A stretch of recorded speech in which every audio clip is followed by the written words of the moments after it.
Welcome to the third episode in our series on basic digital literacy skills. Like reading and writing in any language, computers have special words and techniques that everyone needs to become familiar with to communicate with a computer. We've looked at connecting a desktop personal computer together, powered it up, and took a look at the virtual desktop on the computer screen. Let's continue our exploration with the keyboard. The keyboard is used to input information into the computer. If you know how to type properly, that's a bonus. But if not, you can just pick away at it with any fingers. Let's take an in-depth look at your keyboard. This kind of keyboard is called an alphanumeric keyboard because it has alphabet letters and numbers. It's called a QWERTY keyboard because, look at the top left row. The letters Q, W, E, R, T, Y go from left to right, hence the name. There are other types of keyboards, but we're going to focus on this one because it's the most common one and the one that comes with Computers for Schools package. Let's start by looking at the top leftmost key. It says ESC. This is the escape key. It's very helpful if ever you're stuck somewhere and don't know how to get out. Remember the red X in the top right corner of the window? But if that doesn't work, the escape key might. On the very top row are keys that all start with an F. F1, F2, all the way up to F12. These are the function keys, and each one can be set up to perform a specific task.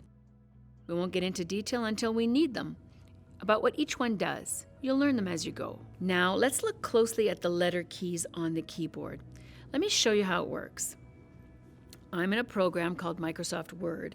It's a program used for typing letters and reports and creating documents. When you're looking at a blank page, the blinking vertical bar is called the cursor. This shows you where the computer is focused and where a character will be placed when you press a key. So for practice, if I strike the G key over and over and over and it gives me small G, G, G, G, G.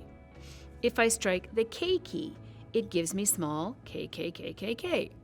This is the same for all the letter keys. To get a capital or uppercase G, I need to hold down the Shift key. So you'll notice there are two Shift keys, one on the left and one on the right. To get a capital G, I need to hold down the Shift and the G key at the same time. Logically, if the key's on the left side of the keyboard, like the G, I'd use my left hand for the G key and my right hand for the Shift. It works the exact opposite for the K key. Hold the left Shift key and hit the K with your right hand. In actuality, it doesn't make any difference which Shift key you use. Use whichever is most comfortable to you. You'll notice on your keyboard a key called Caps Lock on the left side, above the Shift. If you press Caps Lock, this keeps all letters always in capitals or uppercase. Press any letter now, and you'll see that they're all in uppercase.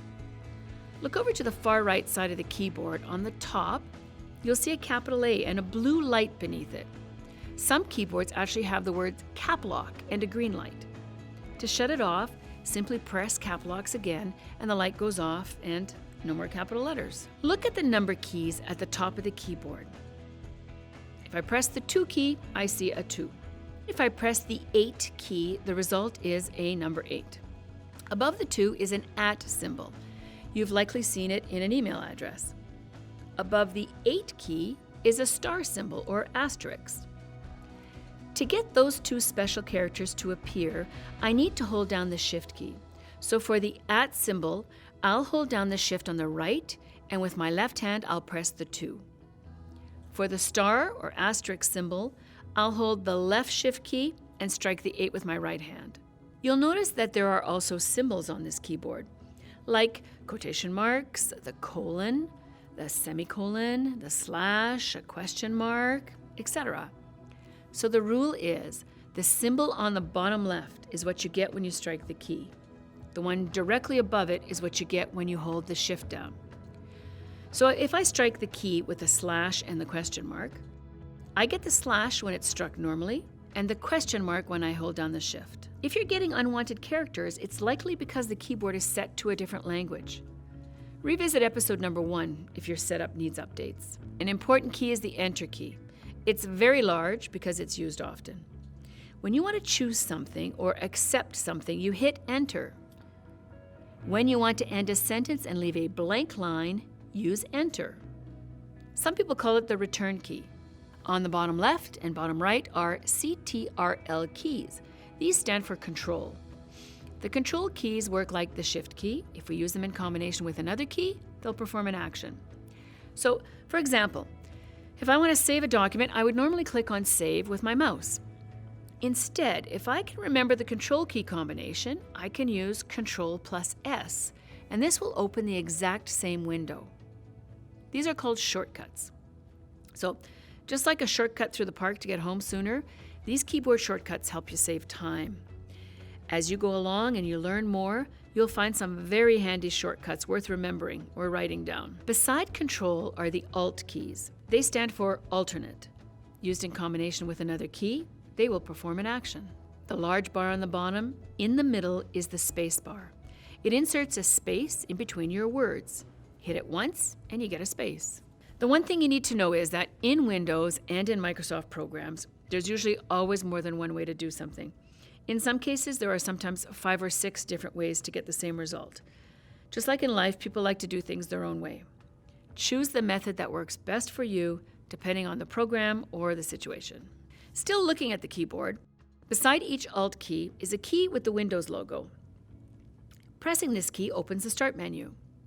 We used this Start menu in the last lesson to shut down our computer. Pressing the Windows button again closes this menu. This shows you that you can use many of the same things with either the keyboard or the mouse. Above the Enter key is a left arrow. This is the backspace key.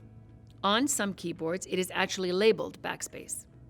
It's a valuable key because when we make a mistake, we can just go back over it and erase it.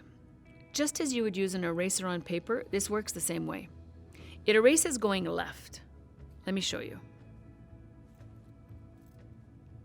The next section on your keyboard has arrow keys, and they go up and down, left and right. They do exactly what they show. Look back at the left side of the keyboard. You'll find a Tab key. It's a little like the arrow keys. If you hit it once, the cursor moves several spaces to the next tab on the line in a document. So we normally indent the first line of a paragraph. This does the same. It also moves through a document in certain programs like Excel as an arrow key would.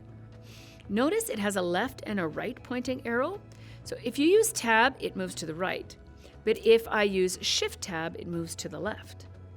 Excel's a spreadsheet program, and we'll look at it more completely in future episodes. The page up and page down keys located just above the arrows do exactly what they say. They move you to the top of a page or to the bottom of a page. The Home and End keys take us to the end of a line or to the beginning of a line.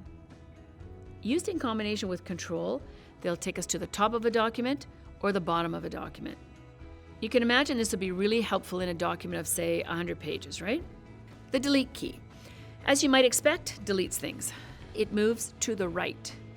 The Backspace key we already learned also deletes characters, but it moves to the left. Okay, just one more section of our keyboard.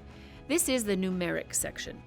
Not all keyboards have this section. Laptops usually don't have this.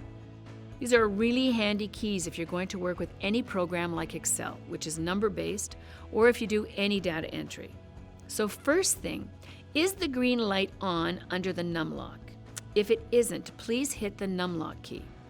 Your keyboard might have a number 1 and a blue light, but it should be on. This stands for number lock, and it ensures that the keys work like numbers. People find this keyboard easier to use for entering numbers because it's like a 10-key adding machine.